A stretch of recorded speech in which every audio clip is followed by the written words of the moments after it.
EdTech based. GlaxoTech e-learning was a partner to Google's sponsored Digital Skills for Africa, responsible for training youth, responsible for, sorry, President, let me go again. GlaxoTech e-learning was a partner to Google's sponsored Digital Skills for Africa training for the youth program as a training and curriculum implementation partner and community impact assessor for the program. Celesstine has consulted in various capacities for Google's DSA program, including engagement manager and community impact assessment role. Facebook sponsored Digify PRO program in collaboration with other programs. Celesstine is the current GBG's Women Will Nairobi lead and currently runs Homeschool 254. Celesstine was a board member at the iHub Nairobi in 2020, and she's also an expert on the education and skills at the World Economic Forum. So, President, we are so privileged to have her tonight to talk to us about homeschooling. Thank you so much, President, and join me in welcoming Celesstine. Thank you. Karibu sana, Celesstine. We are happy to have you. And today's session, Celesstine, you'll be moderated by our PP Lucy, who is also very passionate about education. So we thought it wise that she moderates you. So Karibu sana, PP Lucy, and you might, you should take the opportunity now to welcome Celesstine. Okay. Yeah, thanks, President.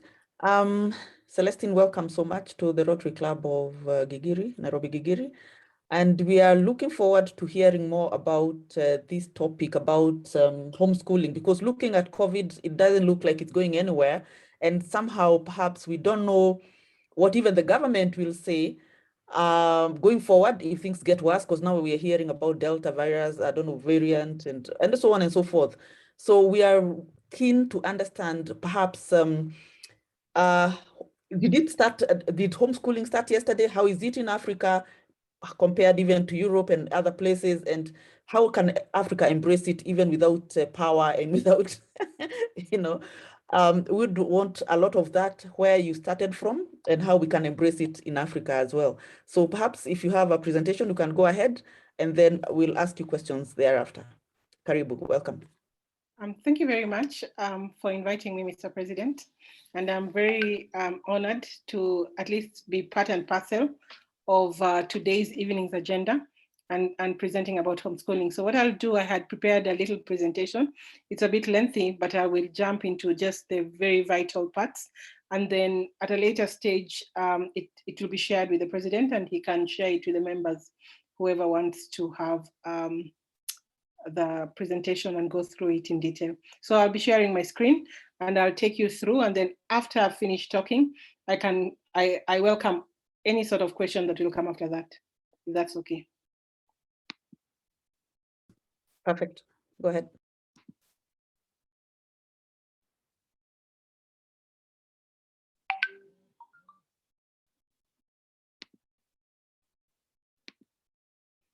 I think that's my screen. I don't know whether you can see my screen. Let me widen it. Can you see my screen? No, we can't. You can't see my screen? Yes, we can. I can see it. Yeah, we can see it. Yeah, we can. Can you see the presentation? Yes, we can. Proceed. Yes. Yeah. Sorry, I had gone through it just a bit. So my presentation today is about, let me put this here. My presentation today is about Homeschooling 101. It's just a guide to enable parents who are interested in homeschooling or interested in that lifestyle to just understand what are the requirements of homeschooling, and also what is the mindset that you need to have when you're homeschooling your children. So I believe that I have been introduced briefly, sorry, I wanted to get a scroller. I've been introduced briefly and in depth by the lady who introduced me. So I'm Celesstine Ukpere, just as she had introduced. My core profession, I'm a digital skills business consultant, World Economic Forum expert in skills and education. Very passionate about future of work and EdTech in terms of what would the next generation be learning and how would they be learning and what is relevant for now. So I'll talk through probably my experience, and I've been homeschooling for the last 7 years consistently. And that for me, homeschooling came just as a choice because I had been exposed to homeschooling while I was in South Africa. And when I came back, I decided to try it on my children because we were having problems when we were fitting into the 844 system, which was very intensive for them. So why do you homeschool? I like to ask people that because that's a very, very crucial question as a parent. Being a homeschooler, you have to understand that you have to give probably 110% of your involvement as a parent when you're homeschooling. Number one, because you have to understand the curriculum that you want your child to follow. Number two, you have to understand how do you want it administered and who do you want to administer it? Do you want to outsource it or do you want to do it yourself if you're an educator? And if you're not an educator, are you willing to even go for a teacher training? Because that's very mandatory when you're teaching your children yourself, so that you understand the concepts that are relevant for educating children. So I always think that when you're deciding to homeschool, you really have to look deep down within you. Don't go with it because it's a fad. It's not for everyone. Not everybody would be, it's not convenient for everyone, or it's not convenient for all children, because some children work very well when they're in a group school setup where they are with other classmates, they have a teacher in front of them on a daily basis. And some children are self-learners where they can actually direct themselves depending on the topics that are available. So you have to really sit down and critically think, how much of your time are you willing to invest in educating your child, and even being there and understanding even the curriculum that they are following and being present on a day-to-day basis. I see most parents complaining about CBC, the way it's involving. Homeschooling is like 200% involvement. So it's, in as much as you might even outsource to a teacher, you have to be in touch with what the teacher is teaching on a daily basis, so that even as they are from school, you are able to have a conversation with the children on a daily basis so that you can follow what they are learning. Because when you decide to homeschool, you're putting your children's education right in your hands. So even the educator that you're choosing has to be certified and has to know that what they're administering to your children is what is relevant in the curriculum. So I always tell people that it's very relevant to mentally prepare yourself for homeschooling. And one of the things that we've done, like I've got a group called Homeschool 254 on Facebook, it's closed group, very organic. It's just by reference. I don't advertise in it. I don't encourage advertisement.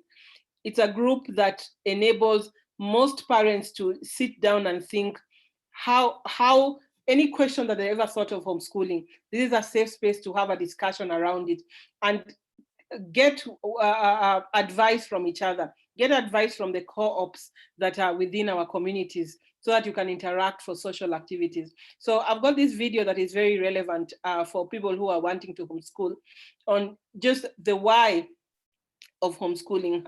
How do you want to homeschool? It kind of like makes you sit and think very critically on your decision on homeschooling. So I'll play it so that by the time we are done, you'll have an idea of, when you're thinking of homeschooling, what should you even be looking at and what should you be thinking when you decide that you want to homeschool.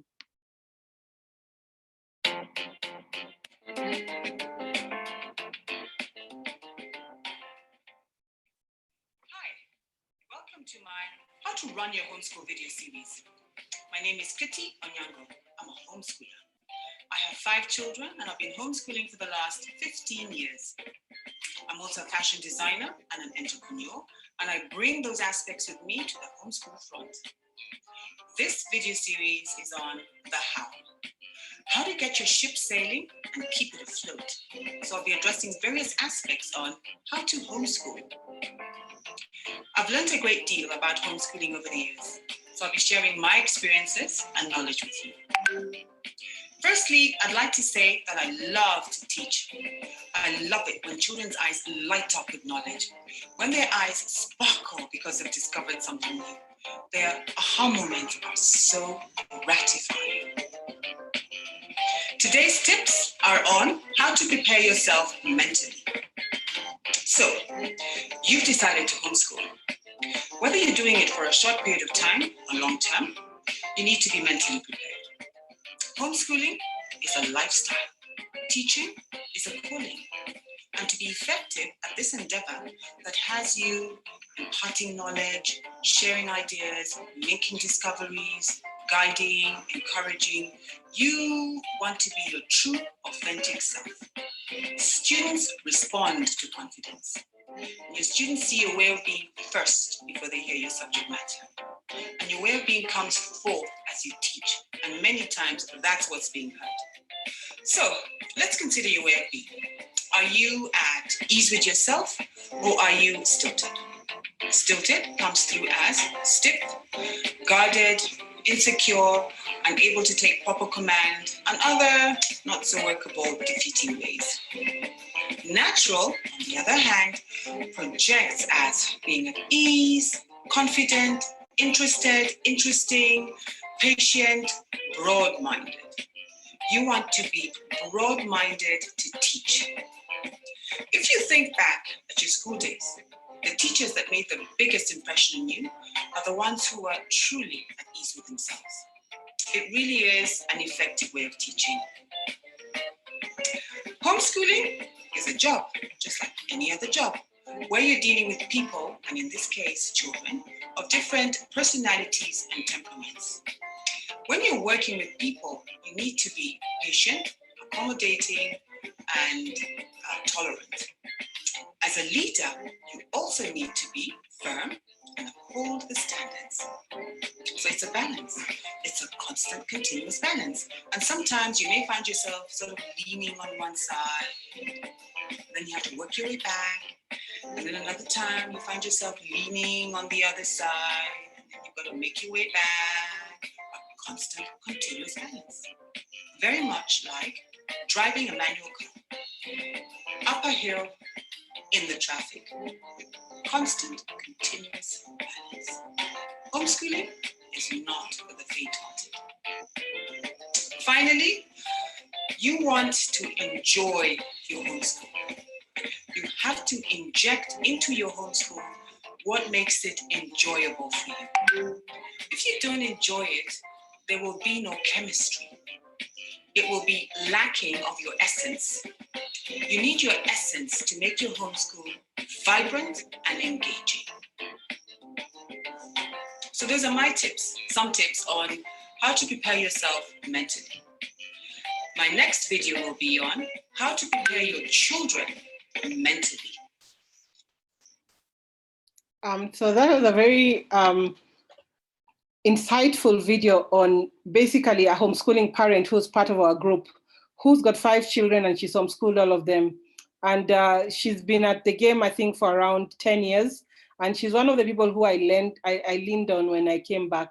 And I had to find out homeschoolers in Kenya who have done it and they've succeeded, and what have been the hurdles. And one of the things that she kept on talking about constantly was just the balance of homeschooling. Some days you feel like, what have I done? Have I made the wrong choice? But you have to kind of like look back where you're going wrong or where you're getting the hurdles in terms of homeschooling, and also ask for advice from parents or people or co-ops who have been there, done that, won that t-shirt. They kind of like ease the transition for you and make you aware that it's not a whole smooth process as you think. One of the things that when you decide to homeschool is space. The space that you're going to homeschool from. You have to make sure, even if you don't have like a separate room, you have to make a separate area within the living room or the space that you've got to be the space where the education or the learning takes place. So it has to have like a class or a learning kind of environment so that the children or the students who are being part of that homeschooling take it seriously. And they know that when they're in this space, this is a space where learning takes place.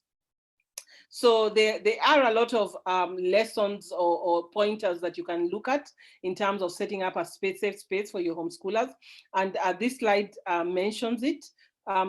Everybody who wants to go in depth in the details will get the slides later on, and you can look at them critically and know the steps that you need to follow in order to make your homeschooling experience and homeschooling journey conducive and good for you. One of the questions that most parents ask very randomly is the sports side of homeschooling. What are you doing in terms of sports or in terms of your children getting enough exercise when they are homeschooling? What I always tell most parents is that one day of the week, they have to make it like really free from learning, so that is the day they do the sports, the clubs, and the arts or creative arts side of things. And because we are not an end-to-end kind of like provider, we have partnered with different parents who homeschool and also who have different skills. One of the people who we've partnered with in sports is the Next Gen Sports Academy, which is run by Dr. Boyd. Dr. Boyd is a lecturer of sports science in Kenyatta University, and he's got a program in Upper Hill where he does sports science for homeschoolers. So in case you come into our program and you want a place where you can plug in for sports, he is the person who we can highly recommend that why don't you try his sports programs? And he's very lenient and flexible to either plug you in on a weekday or plug you in on a weekend, depending on which works for you. Because with different homeschoolers, they need different things to kind of like work for them in terms of meeting. So we have partnered with different service providers or event providers so that they can kind of like plug in areas where we are not strong at, because we want to focus mainly on the academic angle of homeschooling and the skill set. Another aspect that most parents ask about is like homeschooling children are not social people, or how do they do their social, or how do they run their social side? We have also looked at that, and within the homeschoolers community, in each region, we have co-ops where 3 or 4 families meet together and they form a co-op, and that's where they meet to kind of like have the social element of the homeschooling angle, and also meet to kind of like, if you have a hurdle in a certain curriculum, how do you meet and talk it over? Because most homeschoolers are parents who have taken it upon themselves to drive their children's education in the way that they feel that would make them probably independent, creative, and critical thinkers in line with probably 21st century skills.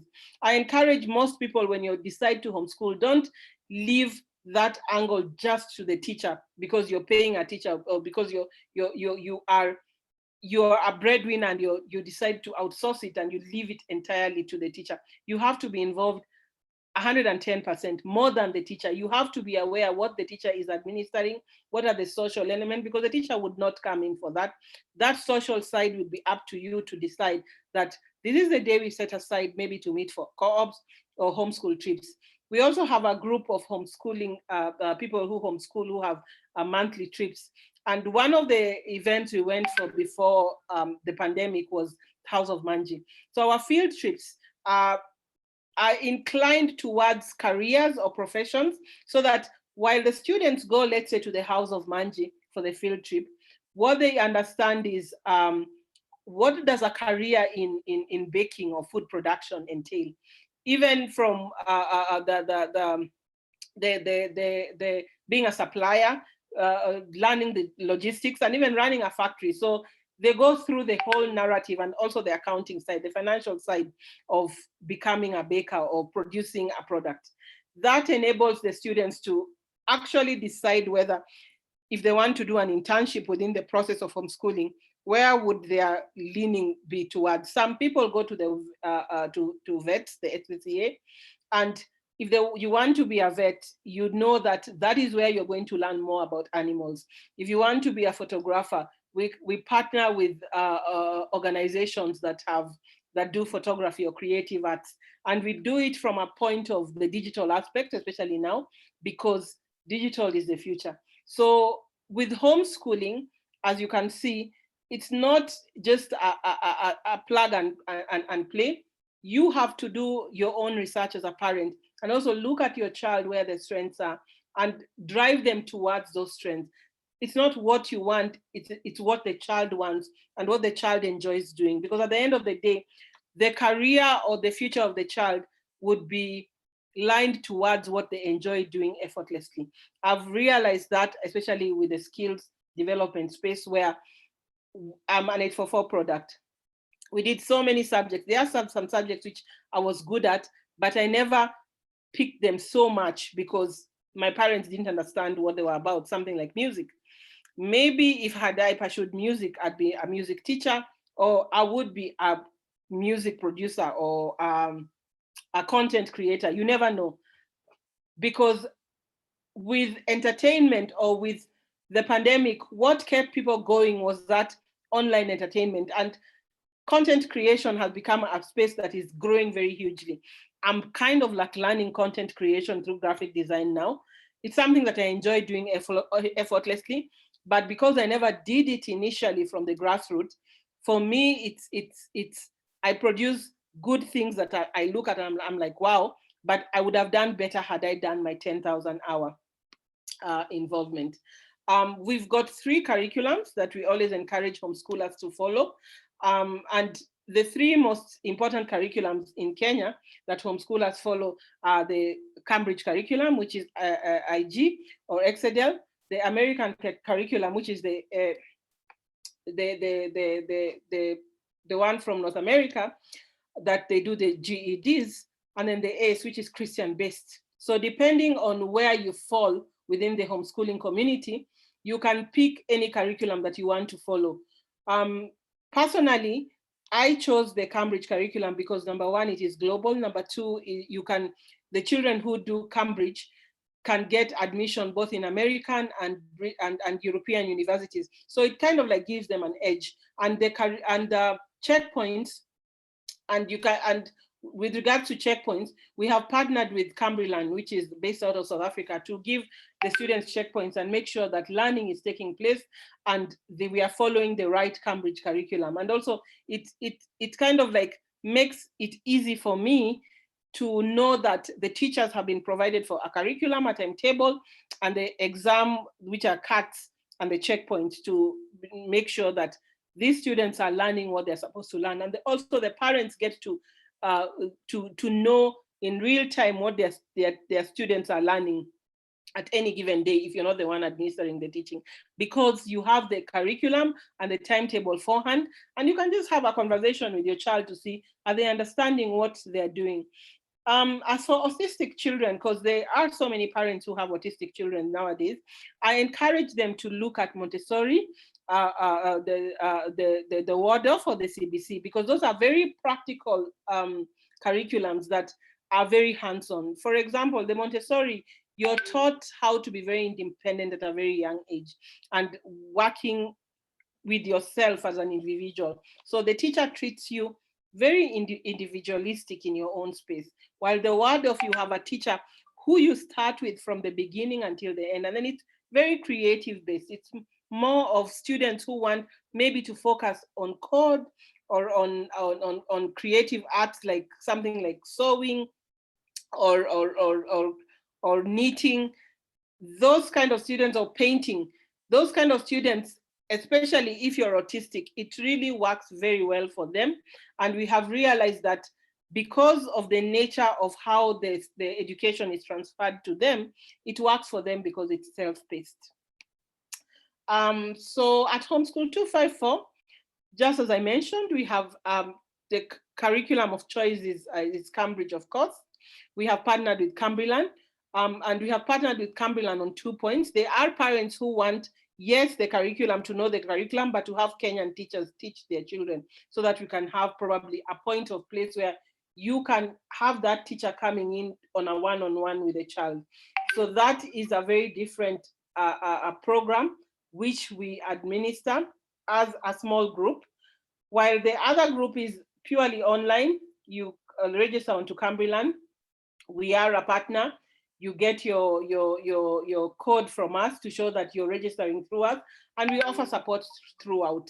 So we are working on a platform at a later stage where we are going to see whether we can outsource probably educators who have been certified or who have a TSC number to be able to refer them to different parents, because most people think homeschooling is very expensive. It can be expensive if you're getting a teacher from across town to be coming to you to deliver that training at specific times. But if you are getting a teacher who's around your area, it becomes very much cheaper, because most of the expenses that even a teacher charges you is probably through logistics. So just as I had mentioned, with the Cambryland curriculum, we've got a special code for Homeschool 254, which we are more than willing to share. And you'll get it through this presentation when you go through it in depth. And you can write to us for more details or more information. With regards to CBC, most people are they always have this question: does the government of Kenya allow homeschooling, especially for CBC? So and how does a child get registered, let's say for this grade 3 and grade 6 assessments? So there's two schools of thoughts here.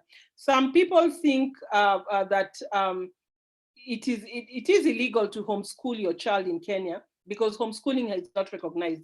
However, private candidates are not illegal, so they are recognized. So for homeschoolers, what we encourage them to say, because the government doesn't really recognize homeschooling, the other option is to make your child to be a private candidate. So just make sure that you register them if you're doing CBC to school near you.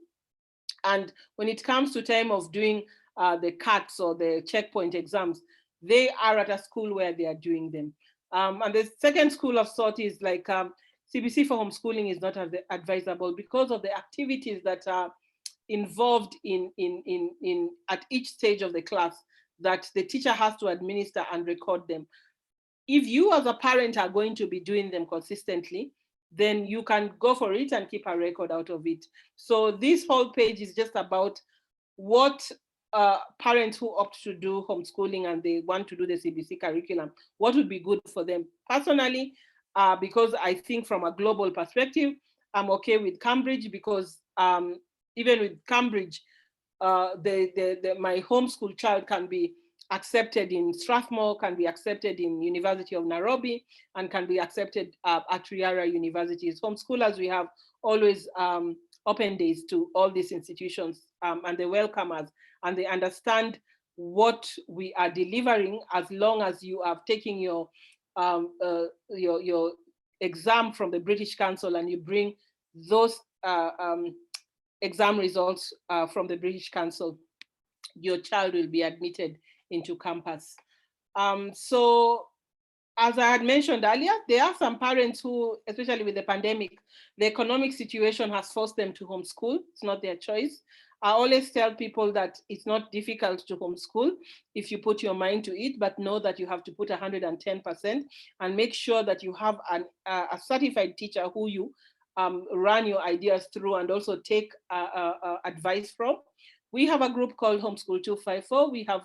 We have files and guides, and also free online resources that about 12 modules that you can tap into if you want to homeschool your child by yourself. And that would enable you to at least be able to understand how to take that child from step by step, and also have a safe space of, if you're having a problem, let's say of phonetics, your child is ECD, how do you do it? There are a lot of free advice that educators can give you. And if you need a one-on-one conversation with the teacher, we always are very open to sharing information and sharing ideas in the group. And all this is for free, because what I think is that when you start putting a tag to money, even on information, that's when you lose it. But when the information is free for the whole community to share, it becomes a very stronger, vibrant, and practical community that is progressive. With regards to Cambridge, I have provided some materials on what you're looking for, especially if you're a parent who wants to transition from regular school into Cambridge. What should you be looking at? If your child is at a certain age, what should they be? What class should you be thinking that they should be in?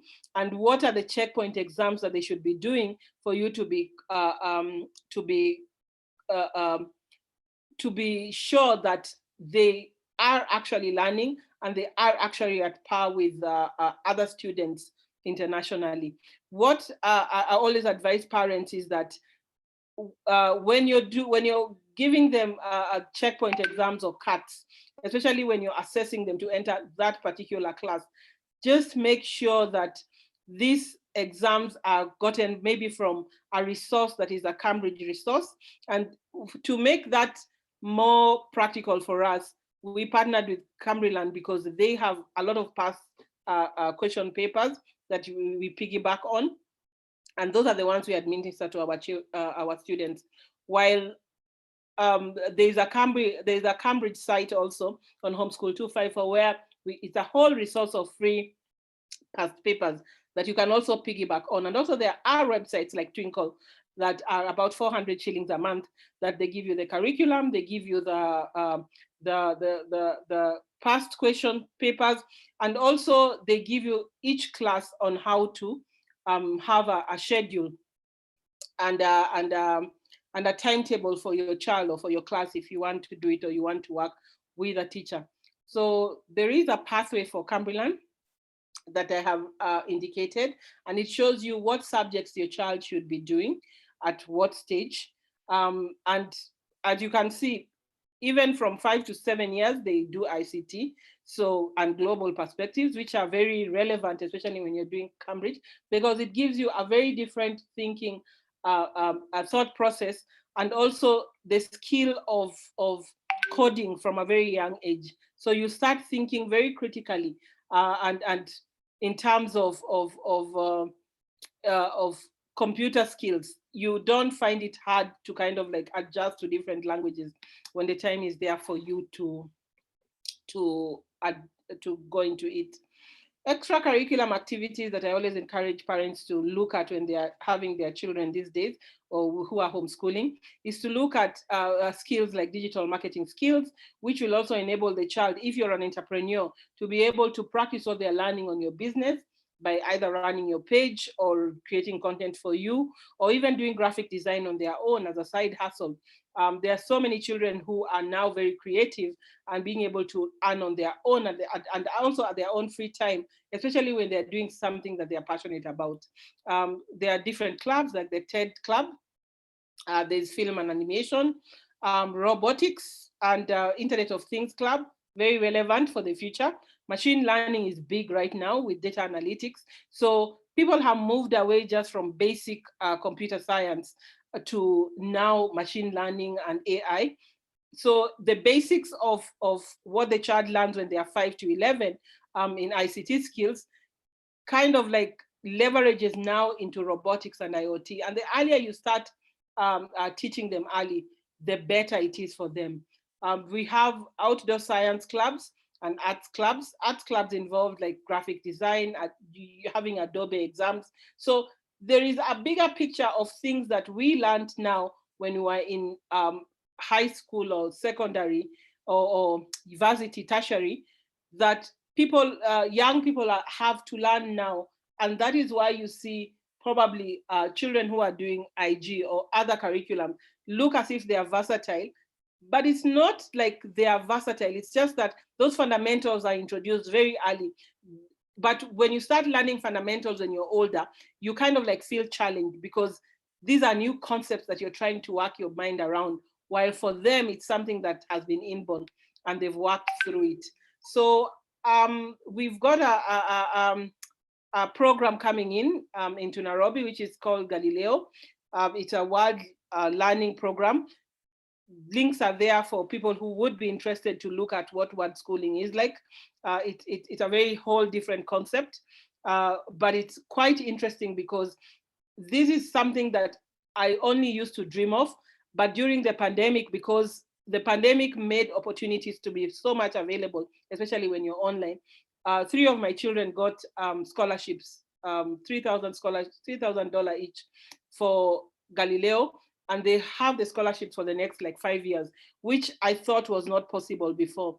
But I am very grateful just to be able to be involved with what my children learn, enabled me to open very many different doors for them in terms of opportunities. And that is something that I keep encouraging parents, that if you choose to homeschool like 110%, because you will be the one who actually charters your path for them. So Galileo is a brilliant program.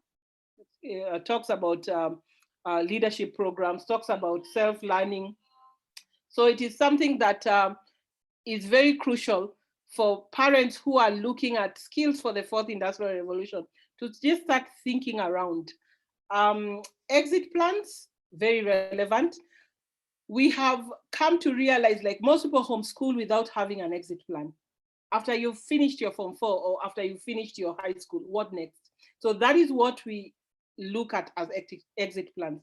So there are 2 exit plans. So either you get an A-level certificate, or you get a GED, which is from the American system, where you go, you have your American qualifications, and with GED you can write 5 subjects.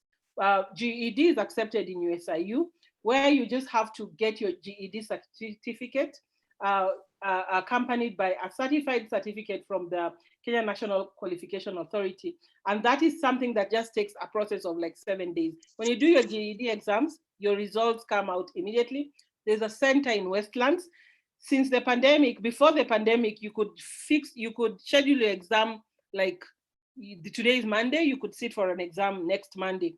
But with the pandemic, what we've realized is that you have to book 3 months in advance, because that center covers the whole of East Africa. So for me, that tells me that more people have begun to homeschool and begun to embrace these other alternatives, because at the end of the day, it's the skill set that your child learns that will prepare them to be ready for the global world. And now the world is global. The future of work is global. It's remote. How are we preparing our children for those kind of opportunities and those kind of paths? With regards to Cambridge, you can book your exam at the British Council, which is twice a year. And they always tell you in advance when you're going to book your exam, or when is the cutoff date for booking those exams.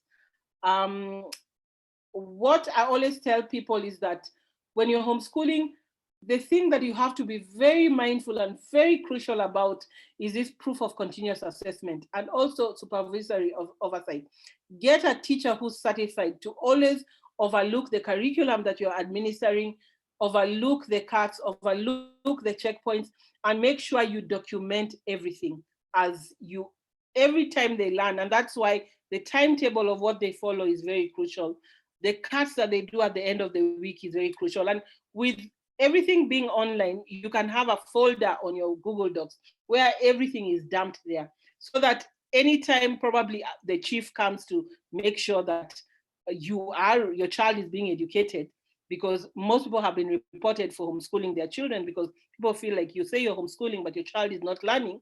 You can have proof to show that this is the curriculum they follow, these are the tests they follow, and you can give them tests or a test anytime for them to show that they are learning.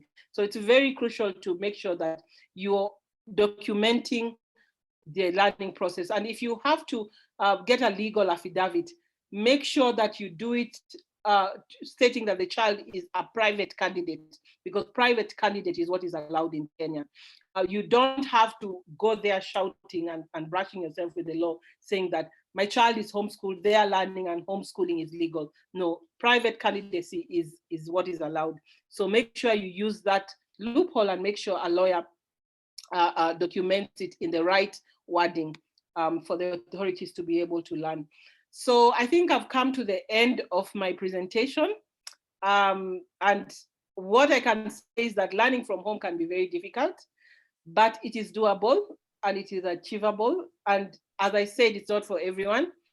And you have to give like 110% of your time when you decide to homeschool your family, so that you are very much in sync and in line with what is relevant, and you know that you're not making the wrong choices for them. Thank you very much. So if anybody's got any question, now the floor is open. Wow, wow, wow. Thank you so much, Celesstine. That was such a comprehensive and well-educative presentation. Actually, I've learned so much. My children go to normal schools. So this is quite new. I've heard about it, but I've never actually taken time to understand it. But today I'm truly well educated. I'm sure a number of people on the call on Zoom who actually haven't actually experienced this have learned pretty a lot of things. So what I'll do, I'll ask you about 3 questions, and then from there, then I'll give the floor to the rest of the guys on the call today, because I'm sure they have a lot of questions. So the first question. Stop sharing, huh? Can I stop sharing, or is it okay? Yeah, just stop sharing. I think you'll put it up in case someone wants to, so that we can see. Yeah, so that we can see everybody. Exactly. Yeah, as they put up their hands. So the few questions I'll ask you. Number 1 is you're saying you register your child as a private candidate. Usually when you're registering as a private candidate is when you're perhaps attending, you're sitting for an exam, maybe class 8 or form 4 or something. What about all these other times since you started from kindergarten? The child is at home. I'm just wondering, does the Kenya government have people in the education sector who keep checking children who are at home?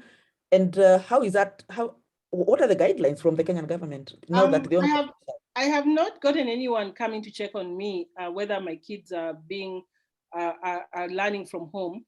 But that is why what we advise you is to have that documentation.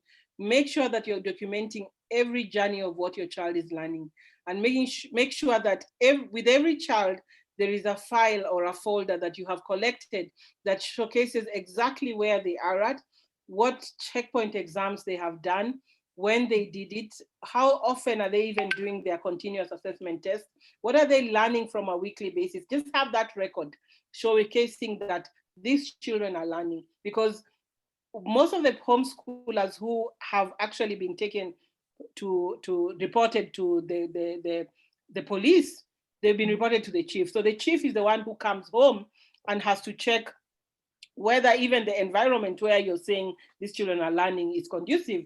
And that's why I kept on saying from the beginning, make sure there is a corner or a space where you have cordoned off that is part of where the children learn from. So all their books, all their reading materials, probably a blackboard. Like in my case, I hired my mom's servant quarter where I drew a blackboard on the side of the wall. I painted it basically with a blackboard paint, so that there is a place where they can learn from, and that is a place where they go to when you know that they have to learn.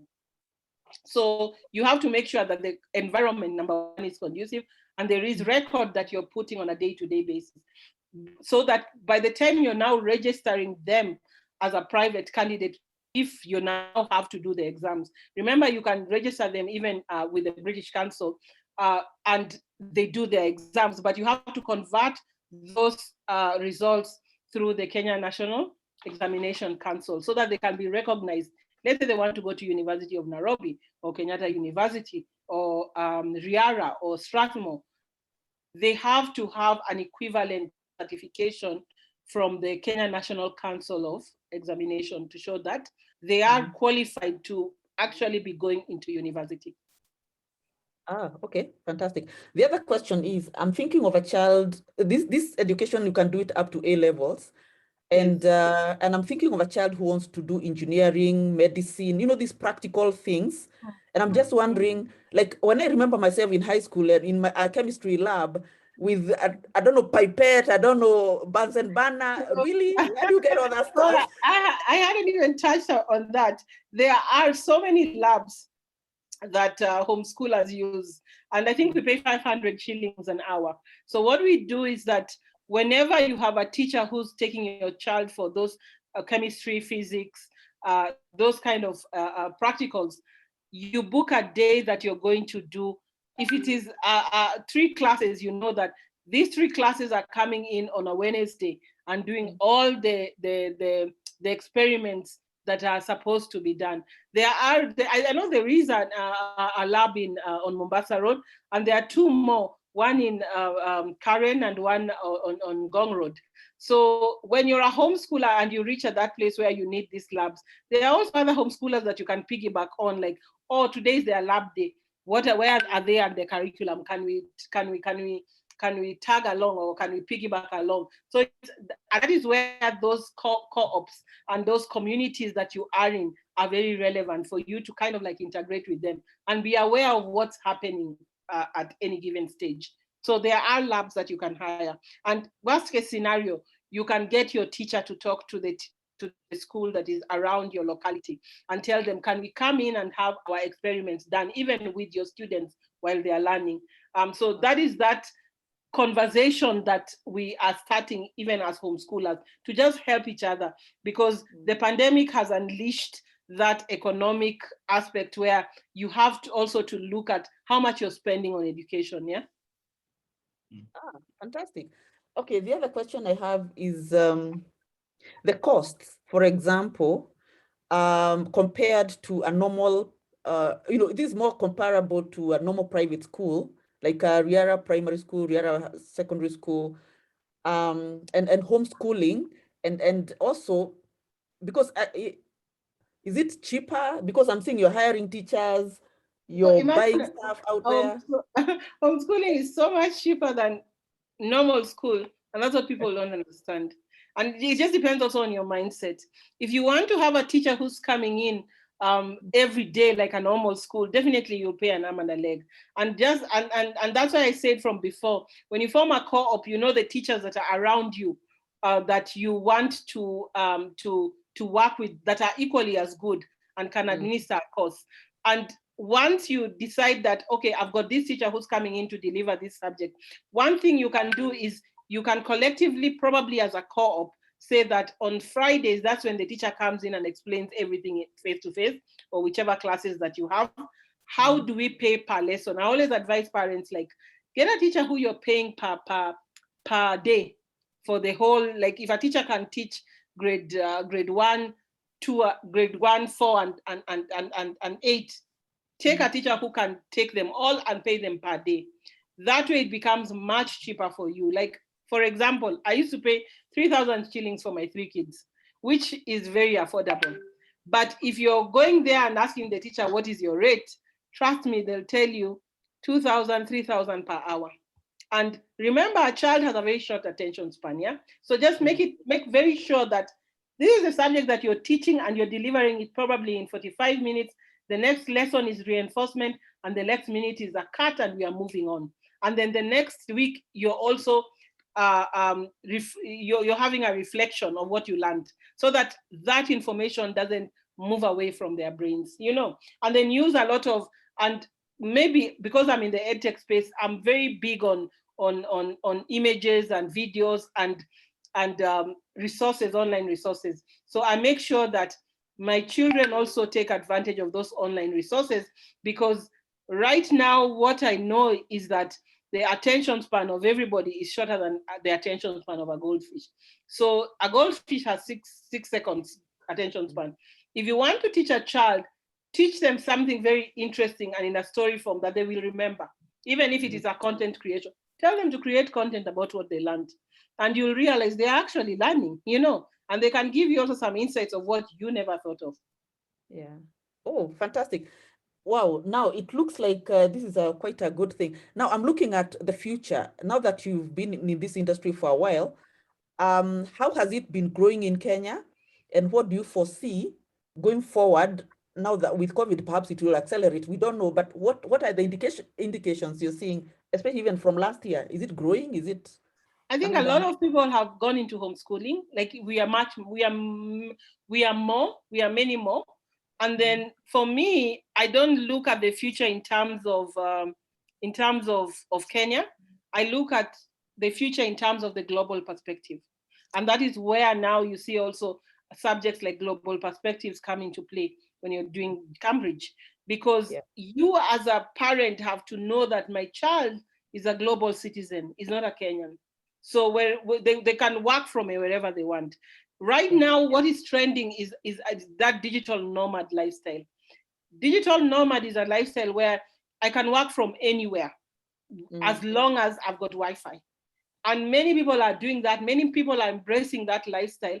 And it became more advent, especially during the pandemic and during lockdown, when more people lost their jobs and they were very cooped up in the city. Many people, after the first opening, decided to relocate. Some people relocated to the nearest towns, because number one, they get bigger space. Like, we realized the importance of fresh air, sunshine, and just having a garden, even of producing your vegetables. You're not going to die. You produce your chicken. That is part of skills development. You're teaching your kids agriculture. You can get a lot of resources online. You can do a lot of horticulture. You can teach them even, how are you producing more? Can we sell? Do we have networks that we can tap into the city of selling? So for me, I think the mindset of the parent, teaching that child to be self-sufficient, is more important now more than ever, but also teaching them that get a skill that you can be able to work with while you're doing whatever you're passionate about, or the other thing on the side that you enjoy on your free time. So many people have embraced that digital nomad lifestyle. I'm also embracing it. I was very rigid before. Now I'm like, okay, my kids have a summit in Portugal in May. How do I plan towards that? Because I need to move and see how other homeschoolers are also doing. I've gotten this scholarship that's $9,000. The least I can do is pay for these kids to go meet their friends, And also me going to meet other parents and say, how are you guys doing it? Because those are parents who've done it for the last 10 years, 12 years. And because I couldn't be able to tap into that group before the pandemic made it possible for me to tap into that group.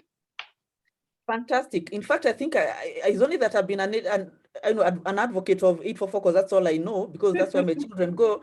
But I've just seen, like, I've been practicing some of these things. My 12-year-old has just published a book she wrote last year during the lockdown. It's on lucymunga.com. You can have a look at it. And because those things you're talking about is what actually I was doing last year, because the children were so idle. So she was writing stories, and it ended up being a book. It's nice. She's embracing technology, writing online. Fantastic. So she can start a blog and start earning from that. She can start publishing on Amazon. There's so many possibilities. It's actually on Amazon, that book. Now, I can see a question here from Lynn, but I think I want to hand over to anybody else to ask questions. Perhaps I start with Lynn herself. She can open her mic, or he. Is it okay? Yes. Good evening, Rotarians and guests. Good evening. My question in regard, thank you first and foremost, thank you for the interesting session. It was a good presentation. I've learned a lot, although I was on the road, so I came listening. At times it goes off, but I've gathered quite a lot. And my question is in regard to a parent who has like 3 children. How is someone supposed to operate? Like, you have a 4-year-old and you have a 12-year-old, because the 4-year-old, there's usually an attention issue. So you'll find, I'm saying that out of experience, especially during this period, most of the time last year I was working from home. And my 6-year-old would just come, and after a while he appears. There's usually that issue of he wants attention. The fact that you're at home. What happens? Do you get 3 teachers to teach them? I don't think how do you go about that? I don't think you get 3 teachers. I think you get 1 teacher who teaches 1 subject, and then if it's a very good educator, they will understand that for that 3-year-old, they will start them with coloring, something that keeps their attention while they are focusing on these older ones with serious information or serious subject for the day. But the thing that I've learned is that when you have those kind of age groups, you need to tell them that they need to respect the other person when they have that few minutes with the teacher. Because remember, even a child's attention span, subjects were never more than 45 minutes, yeah? So Yeah. you have to have your timetable synced in a way that once the teacher has delivered probably the 30 minutes that is relevant for them to teach, the other 15 minutes are for the student to come back to the teacher and ask what is not clear so that it can be clarified. And then they move on to the next student. And then that student who's been taught, you give them a break, first to go a toilet break or whatever break that needs to be. So everybody has to know that their break time is different from time to time. So that means you can have, sorry, that means you can have, I'm saying out of experience, like the teacher who teaches my son does not teach the year sixes. Assuming you have those kind of levels in the house, the same teacher can still do? You make sure that you get a teacher who is versatile enough to be able to be flexible. So that, because the lower classes, it's a different ball game. It's phonetics and it's something very different, yeah? So you make sure you have a teacher who's an all-rounder. Okay, Yeah. okay. Thank you for that. One thing that you have to know is that peer-to-peer learning, that means your children teaching the little ones is so much easier when you tell them, teach your 6-year-old brother. Like when I want to know something to do with code, I go to my kids and I say, teach me like a 6-year-old. Like I'm at that place where I use Slack a lot for projects and whatever. But them, the new generation, they use Discord.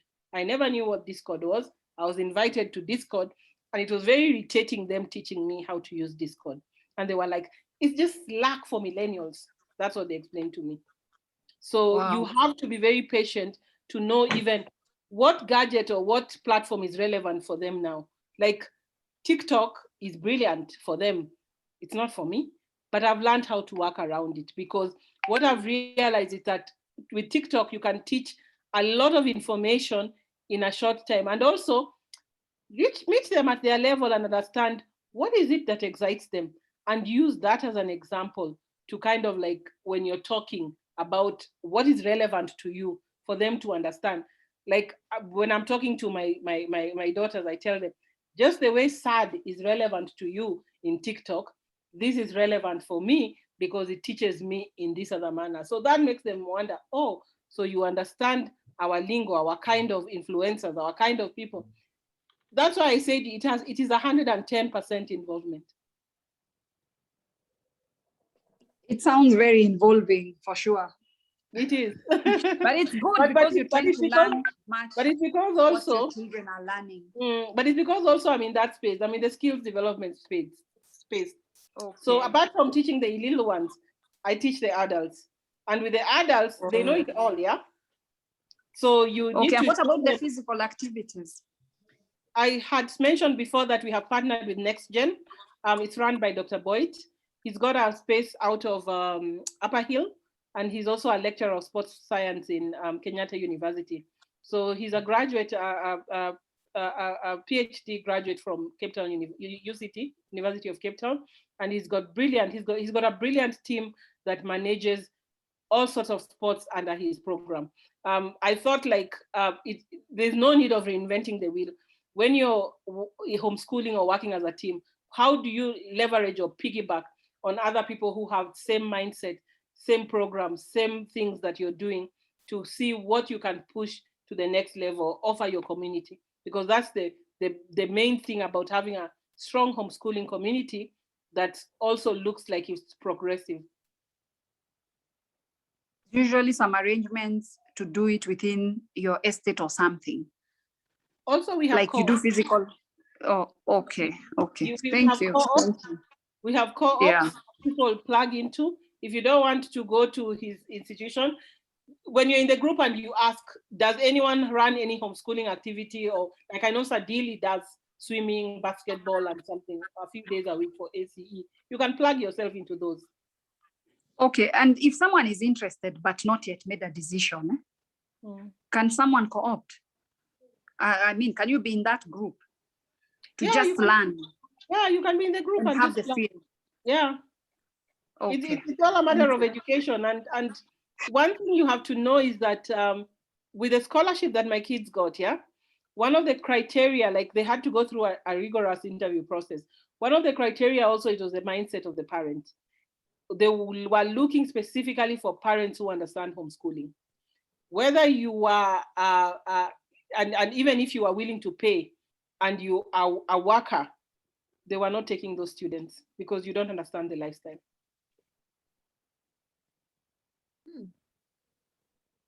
That's very interesting.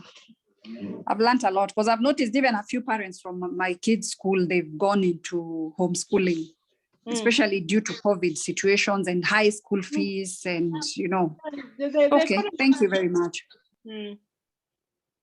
Yeah, actually, we are coming to an end on the questions, but I'm just wondering if a child is in the middle of 844 system in a normal school and they want to convert to homeschooling, how easy is it to convert?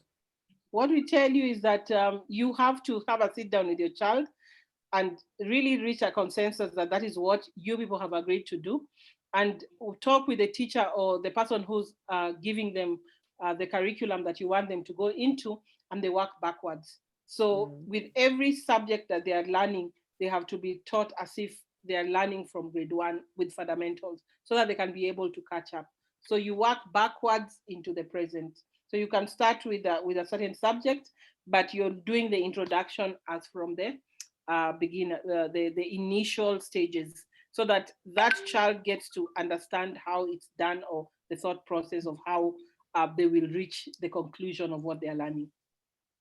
Wow, fantastic. I've just recognized that we have gone over time. Apologies for that, guys. No I mean, worries. it became too exciting, and let me hand over to the president because we might continue until tomorrow. Back to the president. No worries. Thank you so much, PP Lucy, for that wonderful moderation. Of course, moderating a very wonderful speaker. Maybe just one last question from the floor. I don't want to leave anyone out. One last question. Assuming, President, yes, Robert. I have a question. My question does not relate to homeschooling per se, but it relates to the education system. Go ahead. I've been in a position whereby I've seen employers reject, or rather be a bit hesitant hiring people who have not studied the same system as theirs. So you have two documents on the table, one for 844, and the other system is the British system, or Montessori and all that. So the employer will ask himself, why would I hire a person with the Cambridge system, yet I am seated here on this person, on this chair, and I did the KCSE system, the 844. I've seen it 3 times. I cannot say that that is the general trend in the market, but it's a worrying trend. At the end of the day, you take your children to a foreign system only for him or her to be rejected in the job market. Because let's face it, all these education systems, they train us to be factory workers. It's the truth. So yes. I would like the speaker to clarify about that. Do they sensitize? It's a very sensitive topic, and that's why I am very passionate about currently the future of work. The future of work is remote. And what is remote working? Remote working is being able to tap into the gig economy, be self-employed. In the system of Galileo, where they are taught leadership and world schooling, what you're taught about is your networks is your net worth. And I think that is something that we overlook as Kenyans very strongly. I came back to Kenya, I think 7-8 years ago, and that's when I started homeschooling.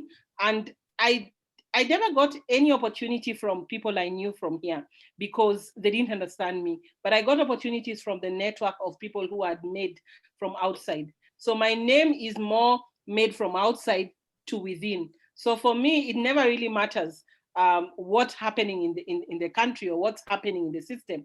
But I know that my net worth is my network that I made outside.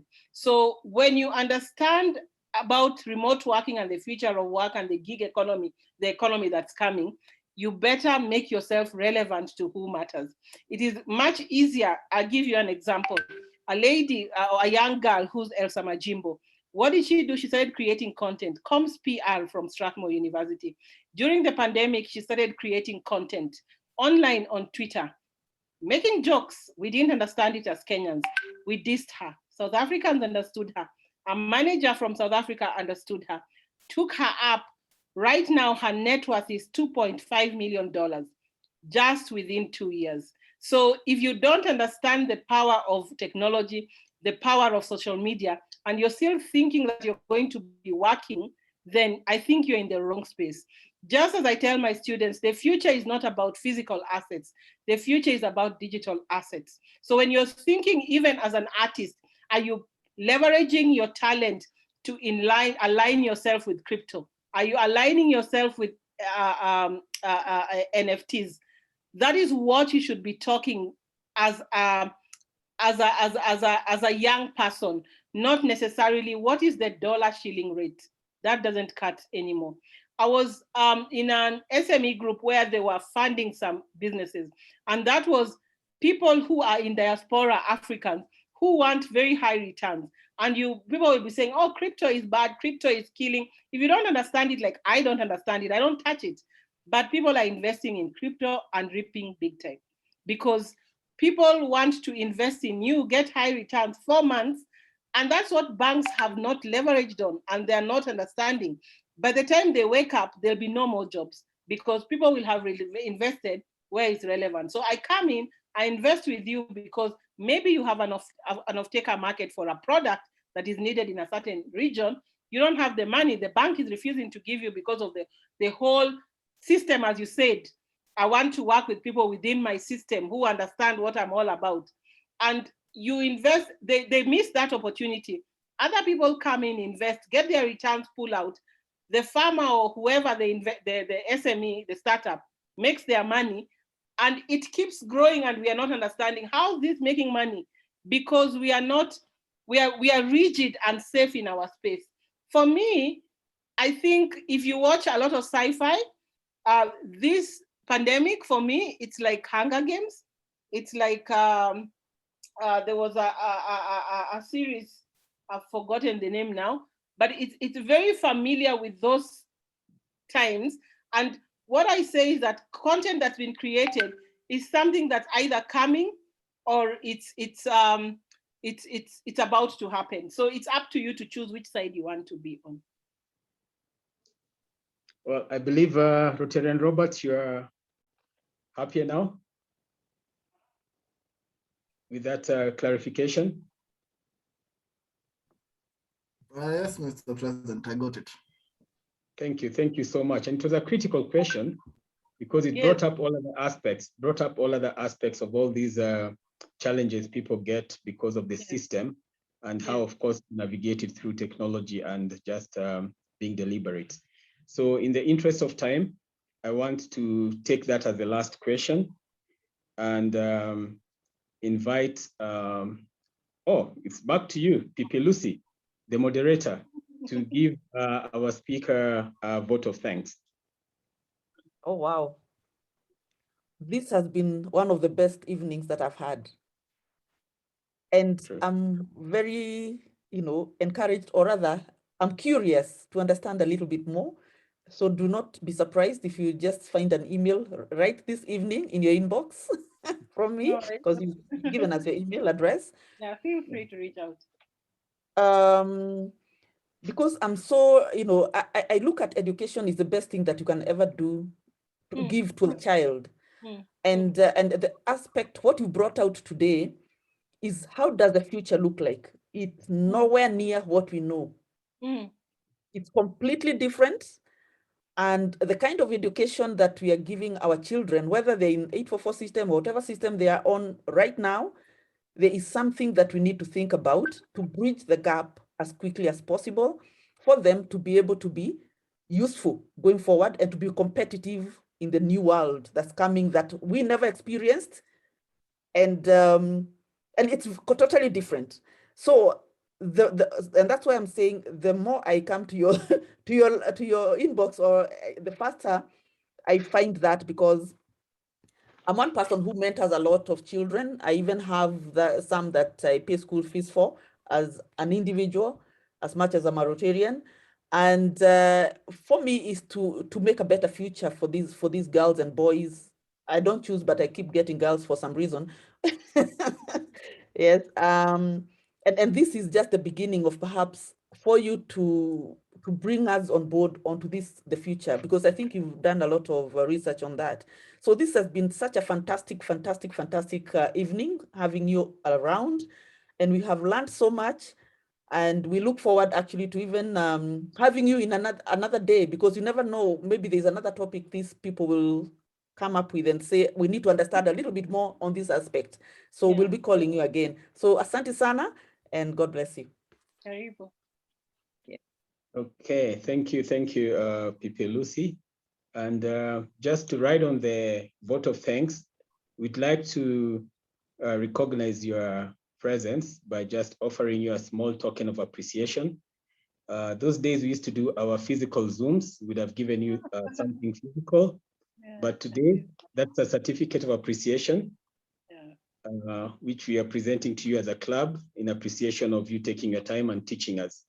I'll make sure this certificate gets to you, the physical one. No, send the e-copy. I have no problem. I'll put it on my e-platforms. Awesome. That's why it has to be seen.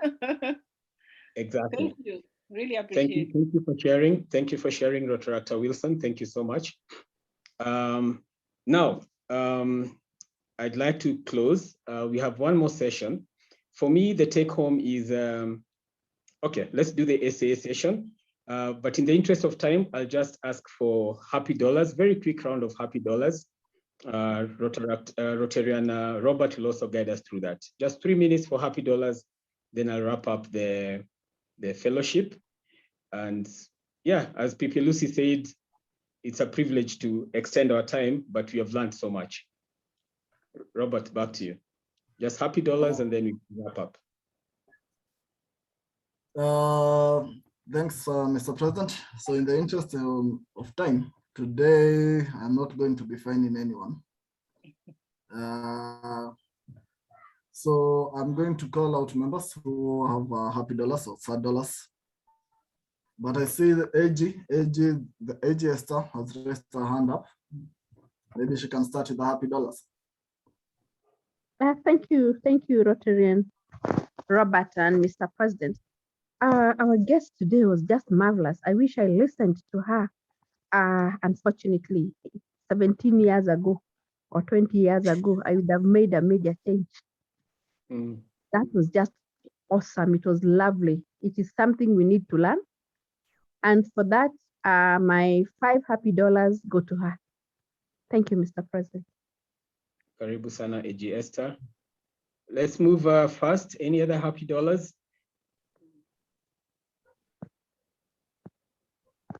I think Rotarian Lynn had posted, Marilyn had posted 4 happies. So that's 4 happy dollars from Marilyn to the guest speaker. Pipianji, go ahead. Thank you. So I have a couple of happy dollars. I think I'll give 3 happy dollars to Celesstine, because that was actually, I don't even have kids, but that was very interesting. And I have to say I was truly surprised. I know Kitty, I did not know she homeschools, but now it explains a lot. Now it explains a lot. So that was very interesting to listen to her in that other space, you know. And then another 3 happy dollars. Actually, no, this one, I'm just gonna do a full 7 happy dollars. My sister's getting married tomorrow and I'm excited. It's so exciting. So yeah, those are my happies. Thank you. Are those the wedding nails? They're pretty, aren't they? Okay. Yes. Thank you, Pipi Angie. So that's 10 happy dollars for me in total. Yes. And by the way, my sister is a Rotarian. She's a member of the Rotary Club of Mathaiga.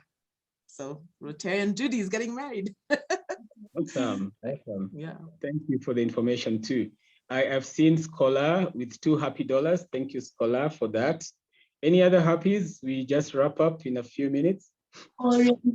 Prezo, 3 happy dollars from me. That was a fantastic session for the speaker. Thank you, IPP. That's IPP Fred, right? Yes, it is. Oh, yeah. And just a quick reminder, I haven't seen the attendance on the chat. Oh, yeah. I think Robert could post the attendance sheet on the chat for people to just sign in. Okay, any other happies? Personally, $5 happy for that presentation. That was awesome. Yeah. Sorry, that is. I'd like to give $3 happy. Sorry? I'd like to give $3 happy. Celestine, that was a very good presentation. I've learned a lot. I've related to a lot. And yes, a lot to think about again. Thank you. Yeah, thank you, P. Mzoni.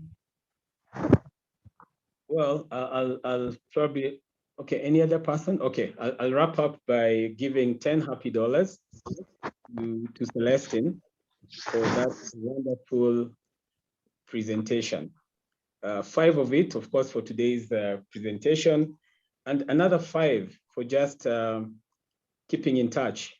For the members in the Zoom, I've known Celestine for over 25 years, and getting her is not so easy. I must also add, it's not cheap for her to just come and give a talk. She charges in dollars. Yeah, probably, is it minimum $500 per talk? But she graciously accepted to come and give us this talk for free. For your information, Celestine, one of the areas of focus in Rotary is education and literacy. So what you have taught us really resonates with what Rotary is all about, and we want to thank you so much. My take home, and maybe for the rest of the club, probably the take home is you have challenged us to think out of the box. You have challenged us to take the risk and own it. You have told us to be deliberate. You have told us to be prepared to give 110%. Yes, and for that, we thank you. With your good office, we'll use your good office. Probably we'll need to get Dr. Boit to give us a talk on sports science. Yes. And I know, Maria, your daughter is a product of homeschooling. The next talk, and probably with our Rotaractors and also to us, I'd like you to probably invite Maria to talk to us about her experience, and then she can tell us what she's doing, because I know she's doing marvelous things out there in the world. Okay. So together with the Rotary Club of, the Rotaract Club of Nairobi Gigiri, together with the Rotary Mr. President, may I interject? Yes, AG Esther, go ahead. Yeah, just to remind our members that our Rotarian Jenga's wedding is this coming Wednesday. Next Wednesday? Yes, this coming, okay. next Wednesday. Okay, so fine. If you're in a position to watch, there'll be, or it will be on Zoom too. So people can watch him online. Wow, two weddings within a week. Saturday, yes. we were warming up. We are blessed. Warming up with PP Angie. Yes, Saturday with Angie's sister will be a warm up. Yes, that's a warm up. Friday, actually, it's tomorrow. It's tomorrow. Wow. Oh, yeah. Tomorrow. Okay, that's a sign. Okay, fine. Thank Congratulations. you, Mr. President. We will definitely circulate the news. Fine. So I'm going to wrap up by recognizing the presence of the Rotaract Club of Nairobi Gigiri, and together with the Rotary Club of Nairobi South through their president, Liz Ditonga, who joined us, and the Rotary Club of Thika West with Muthoni, who also joined us. I give you Rotary the world over. Cheers. Meeting is off, and good night to everyone. Thank you, Celestine. Thank you.